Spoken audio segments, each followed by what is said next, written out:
Hey guys, and welcome to the publishing part of the writing process. Really exciting.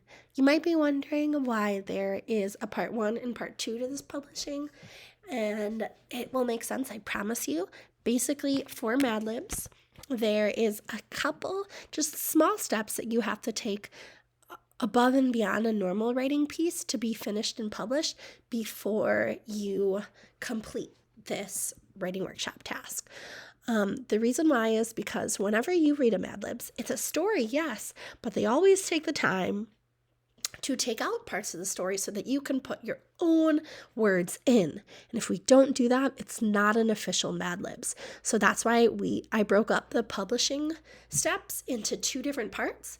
It's all publishing, but this just takes a little bit longer to get there, a little bit more steps, but it is worth the effort, the extra effort that it takes, because this is what makes a finished and complete Mad Libs. So right now I am working from the part that I edited. So as you can see here's some of my edits, the parts that I cross out and put in red. You'll remember that from the last step of the writing process videos.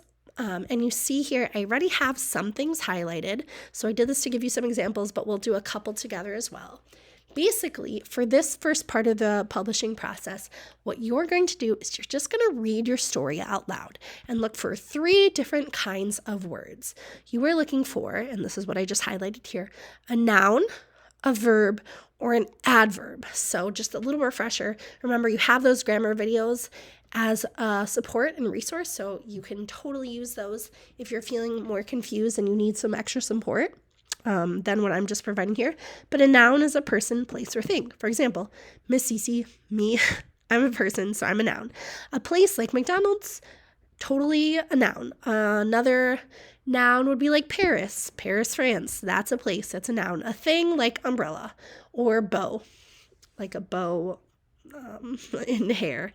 Those would all be examples of nouns. Verbs are action words like kicking, running, thinking. And then an adverb, you notice it has the word verb in it, describes the verb. It describes the action word. So if I say kicking, gently would be the adverb because I'm describing how I'm kicking. If I say running quickly, I'm quickly running. That describes the verb. It describes how I'm running.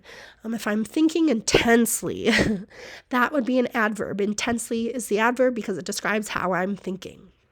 So I'll just read through and show you a little bit of my process here of why I decided to highlight words. Any words I highlighted, I am going to take out when I'm officially published with my Mad Libs.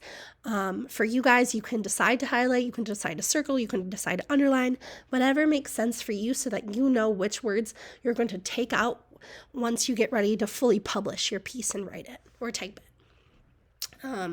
So I have here one day Buddy the Elf, noun because it's a person, and the Grinch arrived at the North Pole, which is a place, so another noun, together. They were on a mission to meet Santa himself, which had been a dream of theirs for a long time. I decided to keep Santa in there, even though it is a noun, because I want my Mad Libs to be about the holidays. And to have a little bit of Santa in there. So I didn't, even though he's a noun, I decided to keep him in the story. They rode a sleigh that their friend, Abominable Snowman, had given them. So I took him out because he's not super important to the story, and I think it would be fun for whoever's doing my Mad Libs to pick a different name of a friend to put in.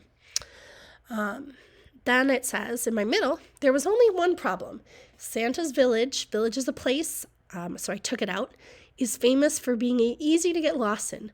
First, they walked carefully to find Santa's home. Walked carefully. This is a verb and an adverb, both together. The verb is walked, and the adverb is carefully. I carefully walked. So I took both of them out. To find Santa's home. Home is a place. I highlighted it because I'm going to take it out once I get ready to publish. So I'm going to do a little bit of the end here with you so that we can do it together, but these are my examples of how to decide what to take out. So it says, as they slide, the Grinch sees a magical button in front of them. Okay, so the Grinch is a noun. It's one of the names that we named already and took out. So wouldn't make sense to keep Grinch in there because I already took him out. So I'm going to highlight Grinch and take him out of the story. The Grinch sees Magical button. So magical describes the button. It describes the noun. I could decide to take it out. For you guys, all you need to worry about is just noun, verbs, and adverbs. However, this is an adjective. I could decide to take it out, or I could not. For me, it's just kind of fun to take it out. If you have any adjectives and you want to take them out, go for it. But these 3 are required to look for. If you want to go above and beyond, I love it, do it. Sees a magical button. So button is another noun. In front of them, he reaches out his arm. Okay, so this is body part. It's a noun. I'm going to take it out. It would be funny to see what people wrote in there. He reaches out his arm, manages to hit it. This gets them to stop sliding, and they immediately run. Okay, run is an action word. I'm going to take it out of the slide. Right as they push, another action word, their way out of the building, they come face to face with Santa Claus himself. It turns out he heard about the outsiders and came to check it out for himself. Finally, Buddy and the Grinch had their dream come true.